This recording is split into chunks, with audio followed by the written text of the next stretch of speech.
Hi hello नमस्कार, कसे आहेत सर्वजण? मस्त मजेत ना? तर स्वागत आहे तुमचं माझ्या चॅनलवरती होममेकर पूनम. तर आज आहे मार्गशीर्ष महिन्यातला दुसरा गुरुवार. मार्गशीर्ष महिन्यामध्ये लक्ष्मी व्रत केले जाते हे सर्वांना माहितीच आहे. बऱ्याच महिला हे व्रत करतात. मीही अगदी लहान असल्यापासून हे व्रत करत आहे. मला पहिल्या गुरुवारचा व्लॉग काही कारणास्तव शूट करता नाही आला, त्यामुळे मी आज हा व्हिडिओ शूट करत आहे. आणि मी अगदी साध्या आणि सोप्या पद्धतीने पूजा करत असते. तर ती मी कशी करते हे तुम्ही नक्की पहा आणि माझा व्हिडिओ शेवटपर्यंत बघा.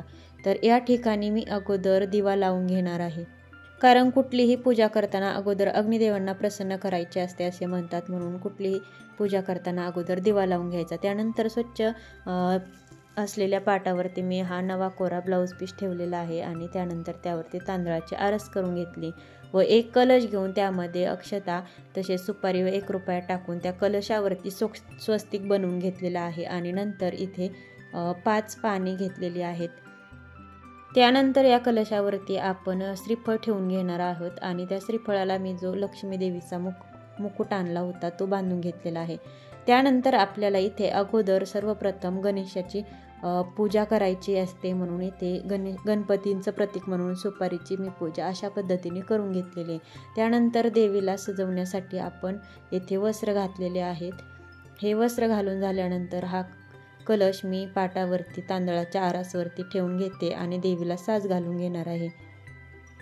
या देवीला छान असा साज शृंगार मी करून घेतलेला आहे. अगदी फूल, वेणी आणि नाकात नथ, गळ्यात मंगळसूत्र वगैरे हा सर्व साज मी देवीला घालून घेतला. त्यानंतर आपल्याकडे जे महालक्ष्मी देवीचं पुस्तक असतं व्रताचं तेही तुम्ही पाठीमागे ठेवू शकता, किंवा तुमच्याकडे जर फोटो असेल तर तोही मांडून घेऊन त्याचीही पूजा करून घ्यायची. त्यानंतर इथे मी फळांचा वाटा ठेवून घेतला व त्यानंतर देवीसमोर प्रसाद ठेवला. त्या प्रसादामध्ये मी दूध, डाळ, गूळ आणि मीठ असे प्रसाद ठेवलेला आहे आणि साईडला पाणीही देखील ठेवलेले होते. हे सर्व प्रसाद वगैरे मांडून झाल्यानंतर मी श्री महालक्ष्मी देवीचे कहाणी पुस्तक वाचले.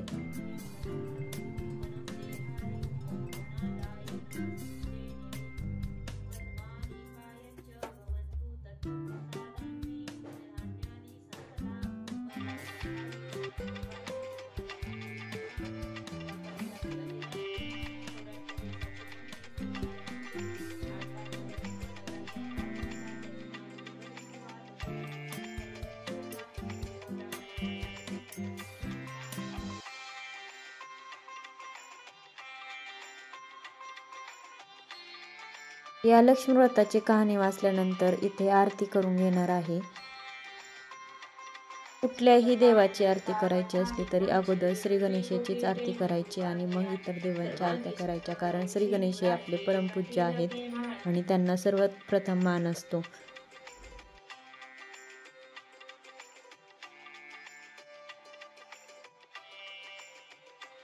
देवी जय देवी जय महालक्ष्मी वंशे व्यापक रूपे तू लक्ष्मी जय देवी जय कद्वर पूर्वाशिनी सुरवर मी माता